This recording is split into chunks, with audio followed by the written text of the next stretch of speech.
Oxon 3 Comunicación Natural. Toyota. Nuevo Espacio Elite. San Miguel. Coca-Cola. Universidad de Oviedo. Acción Cultural Española. El Ayuntamiento de Gijón y el Gobierno del Principado de Asturias. Patrocinan y colaboran con la 36ª edición de la Semana Negra de Gijón.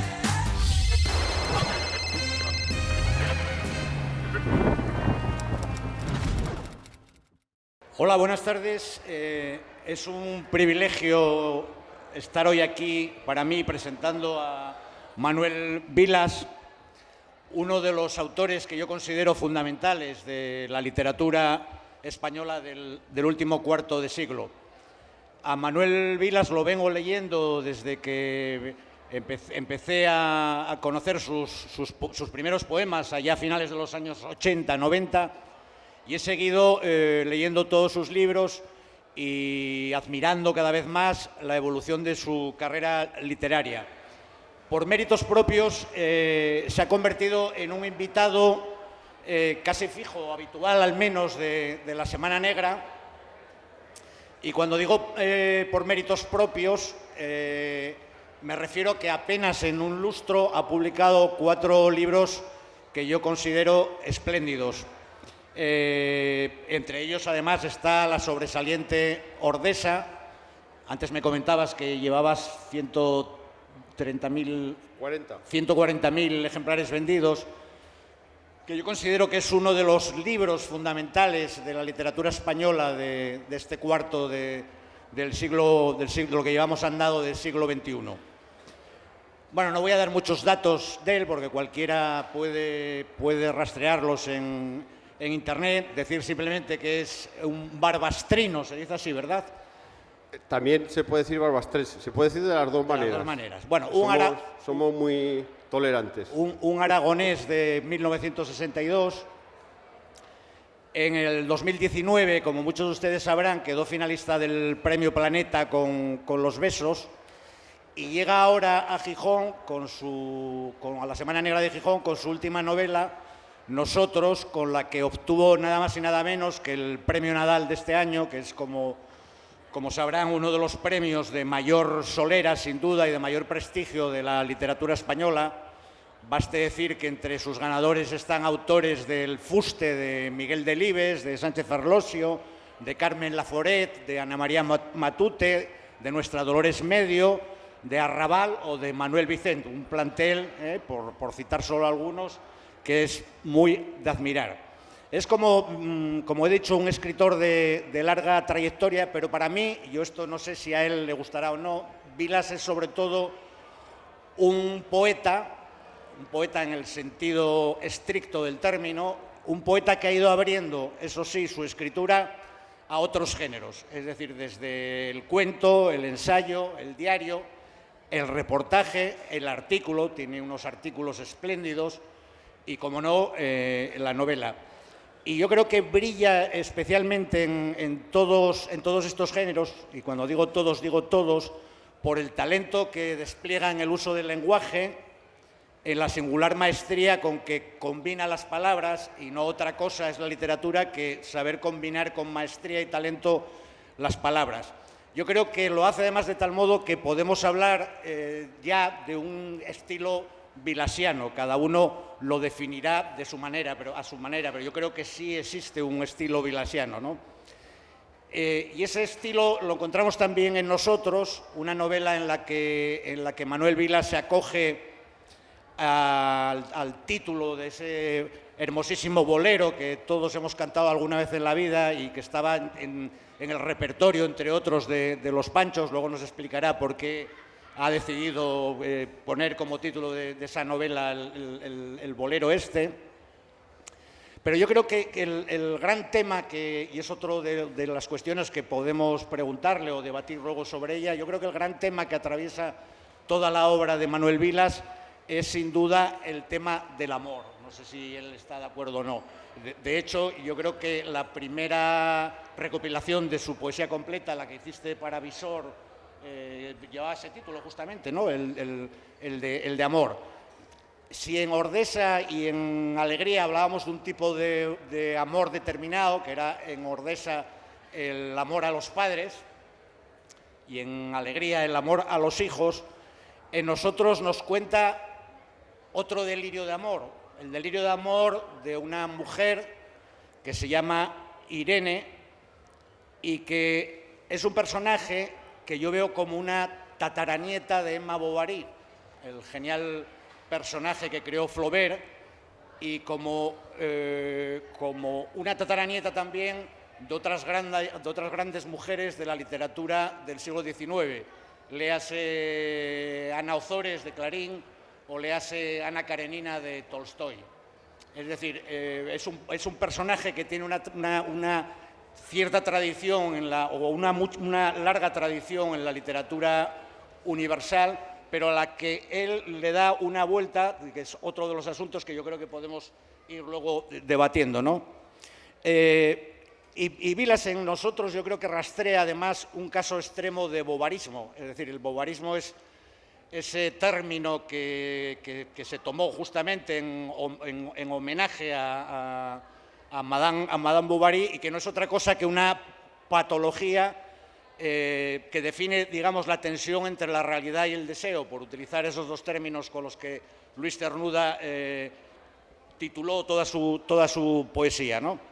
Es un libro escrito en estilo indirecto libre, que es otro de los temas de los que podemos hablar, porque él opta no por un autor omnisciente, sino por el estilo indirecto libre, y en el que se incluyen, a mi juicio, varios géneros. Podemos hablar que en nosotros hay una narración de carretera, que hay una narración de fantasmas, el género de los espectros está sin duda en nosotros, y es también en muchos sentidos una indagación en las vueltas y revueltas de ese maravilloso soneto de Quevedo que es Amor constante más allá de la muerte, el soneto ese que dice: cerrar podrán mis ojos la postrera sombra que me llevare el blanco día.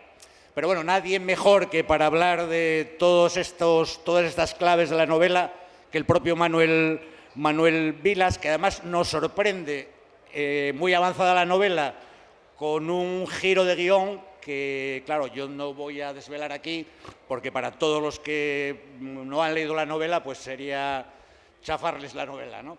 Pero bueno, yo creo que empecemos hablando, si te parece muy bien, de esa tradición que yo no sé si acertadamente he rastreado, que podía estar en Emma Bovary, pero que nos podía llevar incluso a Alonso Quijano, ¿no?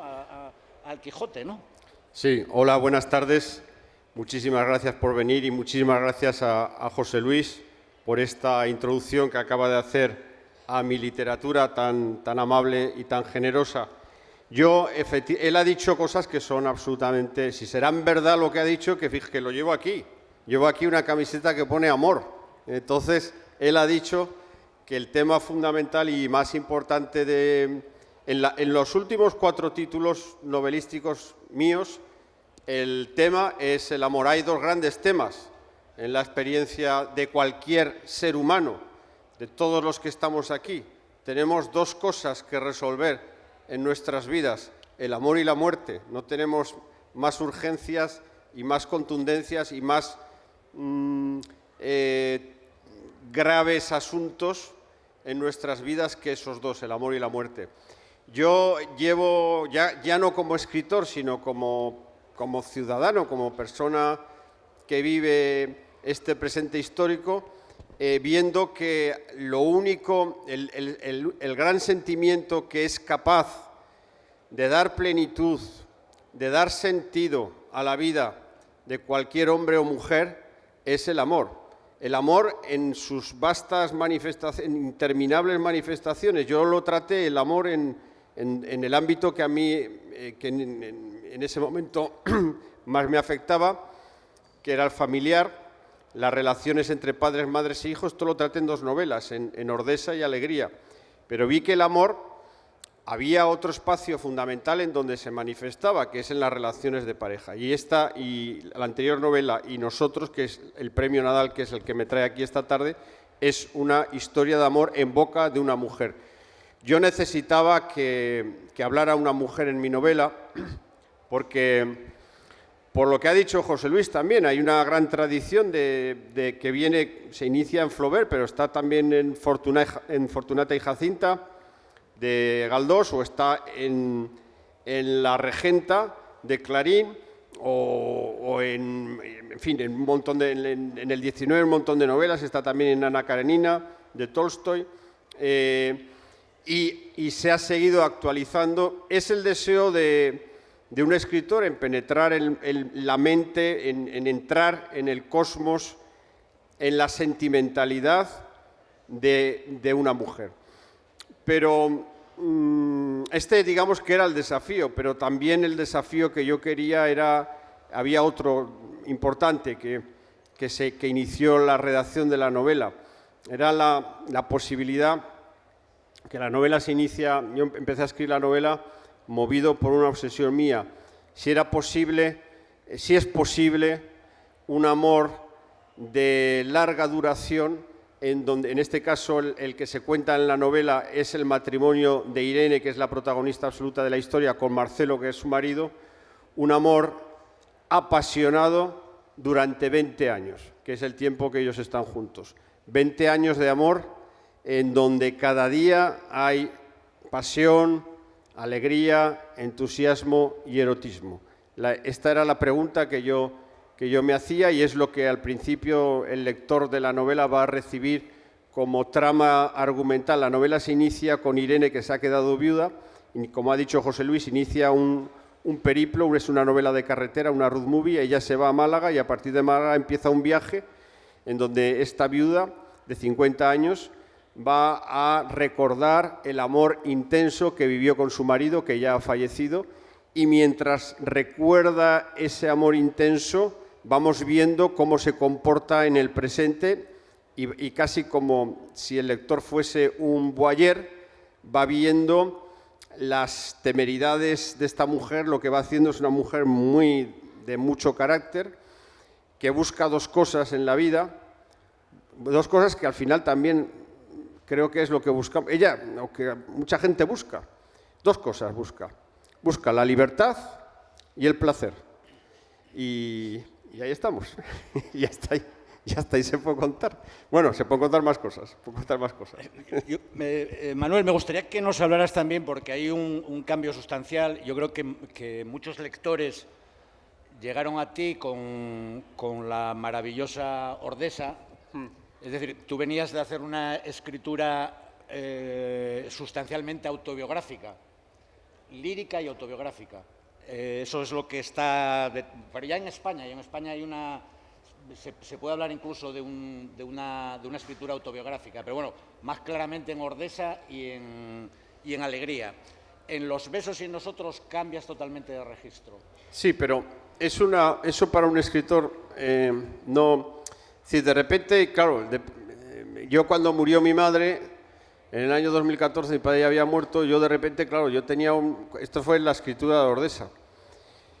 Yo vi una familia que desaparecía, que era la familia en la que yo fui hijo, y claro, a mí eso me sumió en un huracán de sufrimiento, de angustia, de perder la familia en donde yo había sido niño y en donde yo había sido tan feliz.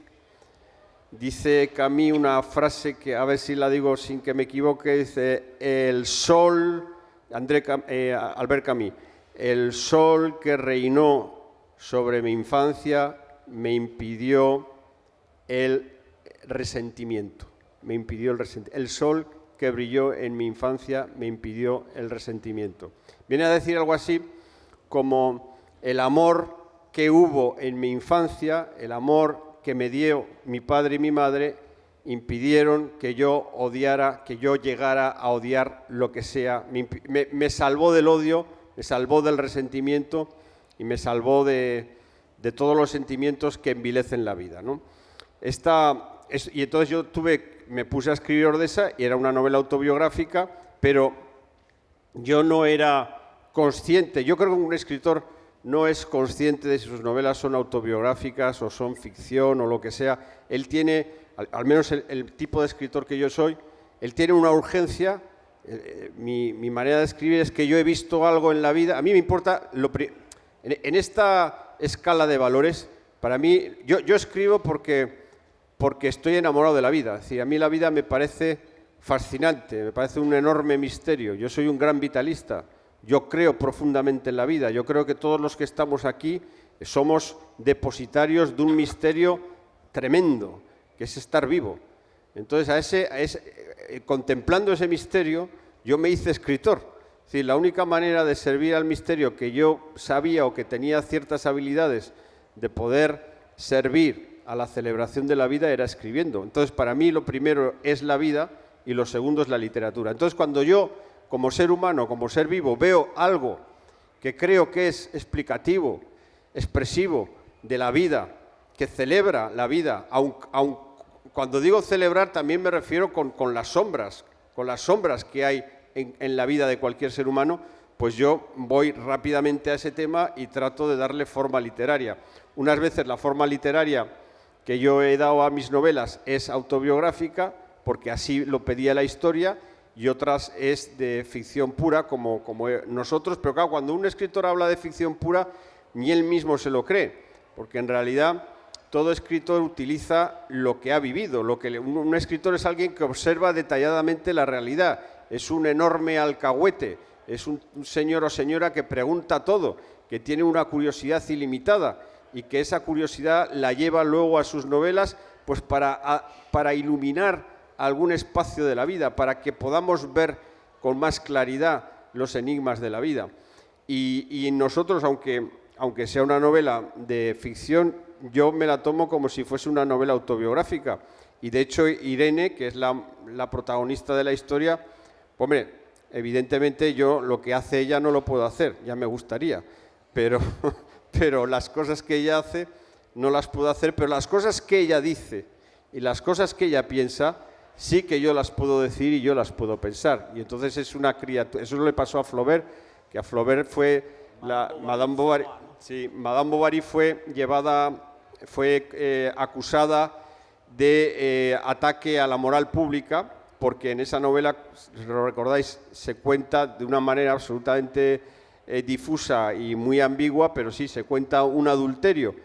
Y fue denunciado por ataque a la moralidad pública y la novela fue llevada a los tribunales, y el juez que leyó la novela se dio cuenta que entre el ciudadano Gustave Flaubert y el narrador que contaba la historia, pues había una diferencia, que no era lo mismo el señor narrador que aparecía en la novela y el ciudadano tan honorable y tan maravilloso que era Gustave Flaubert, y dijo que Flaubert era inocente y lo absolvió.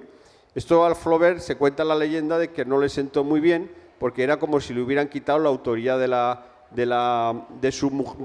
protagonista de su novela, y saliendo del juicio diciendo Madame Bovary, c'est moi, c'est moi. Era como si le hubieran dicho, no, Madame Bovary es el producto de la imaginación de un narrador y usted, señor Flaubert, no tiene nada que ver, y por eso lo declaramos inocente. O sea que realmente quería que lo declararan culpable para que así le devolvieran a su criatura imaginaria, porque él se sentía, claro, él como escritor se sentía Madame Bovary, y yo como escritor me siento Irene, la protagonista, porque te fundes, y es una de las grandezas de la literatura, el apasionamiento es que te fundes yo imagino que Cervantes, vamos, que yo me quiera comparar con Cervantes, obviamente, pero yo imagino que Cervantes, cuando escribía Don Quijote, se debió sentir absolutamente iluminado y digamos que casi robado, su alma robada por la psicología de ese personaje que estaba creando. Oye, Manuel, has declarado en alguna entrevista, y cito textualmente, que el escritor suele escribir un libro cuando no tiene claro un tema. Entonces, me gustaría que nos explicaras qué te impulsó a escribir Nosotros, que nos expliques por qué el título, que sabemos que viene del famoso bolero, y por qué optaste por dar el protagonismo a una mujer y no a un hombre, como hiciste en Los Besos, ¿no? Bueno, el bolero de Nosotros es tan, no sé cómo calificarlo, es tan arrebatador, esa pasión que hay ahí en ese bolero es tan, ¿cómo calificarla? Te araña el corazón. Un bolero es una cosa que es muy fácil de sentir y muy difícil de explicar. Esta es la esencia del bolero. El bolero nosotros, yo lo escuché de crío la primera vez y lo vi bailar a mis padres y se grabó en mi corazón con una intensidad tremenda, ¿no? Y la letra es que te rompe el corazón. Y por otra parte, que se titule Nosotros, que la palabra nosotros es una palabra muy importante. Estábamos hablando, yo creo que fue anoche con Luis Artigue, con Marta Robles y con Carlos Zanón, la importancia de tener el título de la novela. Y es verdad, cuando tú tienes el título de la novela es como si tuvieras una brújula y ya sabes a dónde vas.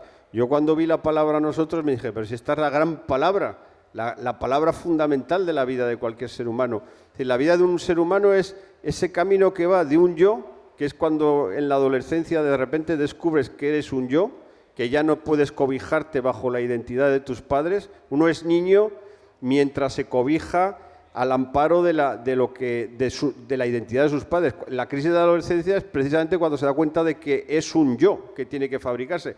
¿Y qué hacemos en la vida? Ir de un yo a un nosotros. El nosotros puede ser de la naturaleza que sea, puede ser, bueno, llevamos en la cabeza pues una pareja, puede ser un grupo de amigos, puede ser la familia, puede ser... En una presentación de nosotros hace unos meses, yo hablé de esto, de la idea de nosotros, y al final a la firma del libro se me acercó un señor y me dijo, yo he creado un nosotros muy original. Me dijo, y digo, ¿y cómo es tu nosotros? Y él me dijo, mi perro y yo. Ese también es un nosotros. Es decir, cualquier cosa que sea salir de tu corazón a la búsqueda de otro ser o de otras, o yo qué sé, nosotros puede ser la unión con la naturaleza, cualquier cosa que te haga enamorarte de algo es válida. Y eso yo creo que es lo que caracteriza la identidad humana, la necesidad de salir de nosotros mismos a buscar una primera persona del plural, a buscar el nosotros. Y básicamente yo todas las vidas que conozco es la construcción de un nosotros. Por eso el título enseguida lo vi claro. Había un tema, y la pregunta, voy a lo que tú me dices, en la exploración que yo llevo haciendo del amor en la familia, el amor sentimental, el amor en todas partes, porque yo estoy obsesionado con ese tema. ¿Con qué tema? Vamos a ver, de obsesionarse con un tema, pues no me voy a obsesionar con el dinero. De obsesionarse con un tema, mejor me obsesiono con el amor. Digo yo, esto también, esta capacidad de elegir con qué se obsesiona uno en la vida la tenemos. Y puestos a obsesionarnos con un tema, yo me he obsesionado con el amor.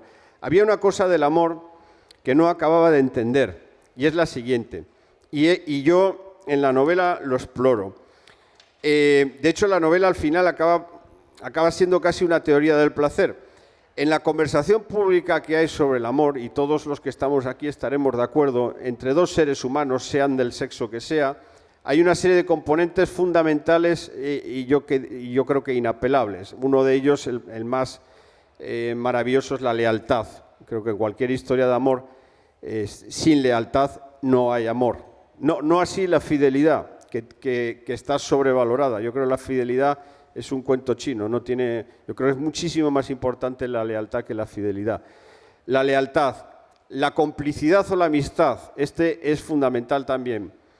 El cuidado del otro, es importantísimo. Esta es una de las grandes experiencias de la vida, del amor, cuando uno de los dos le pasa lo que sea y el otro lo cuida, eso es amor también.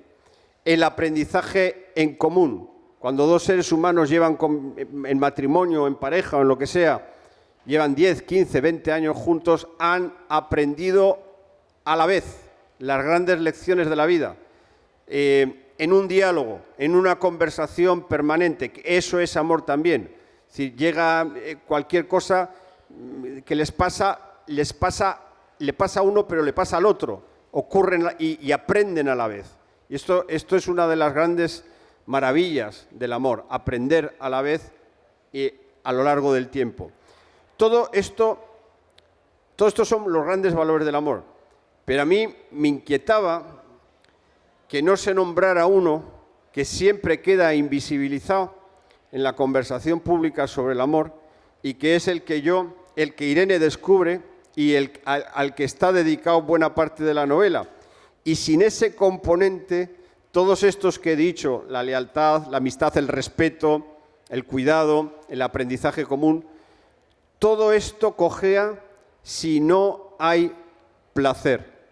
Irene descubre, y lo ve, y la novela lo explora, que todos estos grandes componentes del amor, si no hay placer, y cuando hablo de placer me refiero al placer erótico, todos estos componentes no van a ser suficientes para que se dé algo que ella busca, que es la plenitud. Entonces, básicamente esto es lo que yo no sabía o no acababa de saber del todo cuando escribí la novela, la importancia que hay del placer en cualquier historia de amor importante. Cuando venía hacia aquí, se me ocurrió una de esas ideas, que no sé si puede ser un delirio o no, tú me dirás, que Irene, podemos incluir a Irene en la larga tradición o en la tradición de las viudas literarias españolas. Pensaba en Doña Perfecta, pensaba en Bernarda Alba y pensaba, como no, en la famosísima Carmen Sotillos de Delibes. Entre tu viuda y esas viudas hay un cambio enorme, ¿no? Entre Irene y esas viudas hay un cambio enorme que también puede ser una explicación del cambio que hemos vivido todos los españoles, ¿no? Yo no sé si estás de acuerdo con esta teoría que puede ser un poco delirante, ¿no? No, está muy bien, porque esta viuda es está en relación con esas otras en tanto en cuanto son viudas, pero la mía es una viuda absolutamente evolucionada, es una mujer empoderada, es una mujer distinta, es una mujer que gobierna, es una mujer que decide. No, el mundo no la obliga a nada, ni la sociedad le obliga a nada. Ella además está obsesionada con la libertad, de modo que efectivamente a través de Irene se ve el cambio que ha habido en la condición de la mujer en estos últimos 40 o 50 años y sobre todo en el empoderamiento sexual que Irene lleva a cabo y que se ve en la historia, ¿no? Esto es fundamental, ¿no? El reclamar el placer de la mujer como otro lugar de conquista en la lucha de las mujeres. Es decir, ese es otro territorio importante que una mujer debe reclamar como suyo, y de hecho en la novela Irene lo hace constantemente, ¿no? En la novela, muy avanzada ya la novela, hay un cambio de guión que a todos los que han leído la novela lo recordarán, porque es evidentísimo. Los que no la han leído no lo vamos a destripar porque les hundiríamos la lectura de la novela, pero lo que quiero preguntarte es si la trama se te ocurrió de un principio, es decir, ¿fuiste desarrollando la trama o eso surgió con la escritura de nosotros? Pues eso surgió, yo tenía que haber, el giro de guión que hay me llevó muchísimo tiempo, pero tiene que ver con la vida, o sea, con las personas a partir de 45, 50 años, cualquier hombre o mujer necesita hacer un balance de su vida, hacer una pequeña, todo ser humano de 50 para arriba en su cerebro construye la pequeña historia de su vida. Claro, y cuando construye esa historia de su vida, pues sí, están muy claros los hechos, ¿no? Pues yo qué sé, pues en 1900, un hombre o una mujer dice, en 1998 yo estaba trabajando, pues yo qué sé, en Madrid o en Sevilla. En el 2000 me casé. En el 2002 tuve un hijo, en el 2008 me divorcié, en el 2014 me destinaron a Badajoz, lo que sea. Esos son los hechos que un hombre o una mujer puede decir, esto ha sido mi vida y tal. Pero a esos hechos tienes que añadirle cómo te sentías tú, quién eras tú en ese momento, toda tu subjetividad, todos tus sentimientos. Y claro, cuando ya tienes que añadir todo eso, entonces automáticamente empiezas a fantasear. Empiezas a crearte un relato subjetivo. Los hechos, si quieres, son comprobables, pero cómo te sentías tú y quién eras tú y cómo ha sido tu evolución como ser humano, esto lo añades de tu cosecha subjetiva. Y eso le pasa a Irene.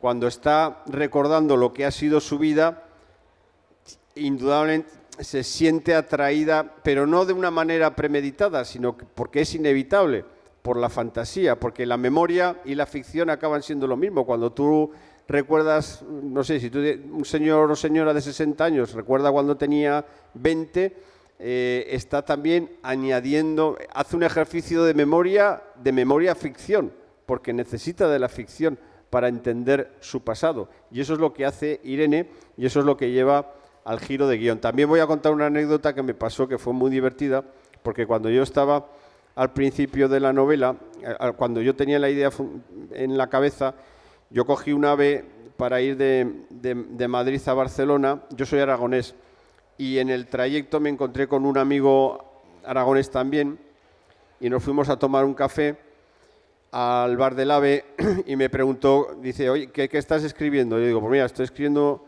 una novela en donde hay una mujer que es la protagonista absoluta, que se llama Irene, que ha vivido 20 años de matrimonio con un hombre que se llama Marcelo, y esos 20 años, todos los días de esos 20 años han sido maravillosos. Ya, él iba abriendo los ojos sorprendido. 20 años donde todos los días había besos, alegría, el nerviosismo de las primeras veces. Digo, para decírtelo de una manera expresiva, 20 años en donde todos los días hacían el amor. Y entonces mi amigo se quedó así, se asustó muchísimo y me pregunta, ¿tienes título para la novela? Y yo en ese momento no lo tenía. Digo, no tengo título, la verdad es que todavía no tengo título. Dice, yo te doy el título. Digo, ¿cuál? El milagro. El milagro.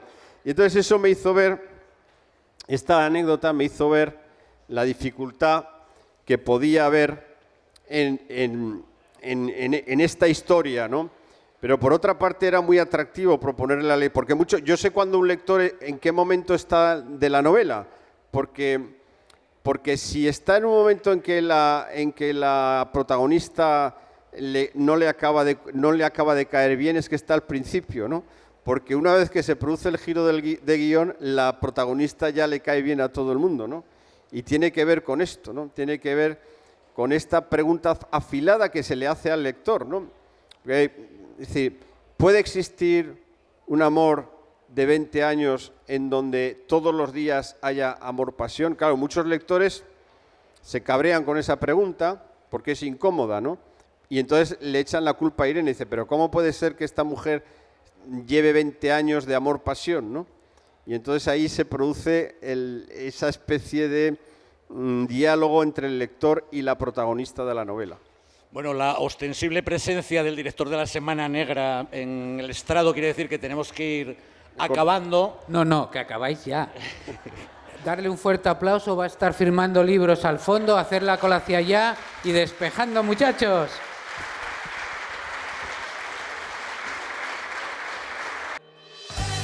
Oxon 3 Comunicación Natural. Toyota. Nuevo espacio Elite. San Miguel. Coca-Cola. Universidad de Oviedo. Acción Cultural Española. El Ayuntamiento de Gijón y el Gobierno del Principado de Asturias. Patrocinan y colaboran con la 36ª edición de la Semana Negra de Gijón.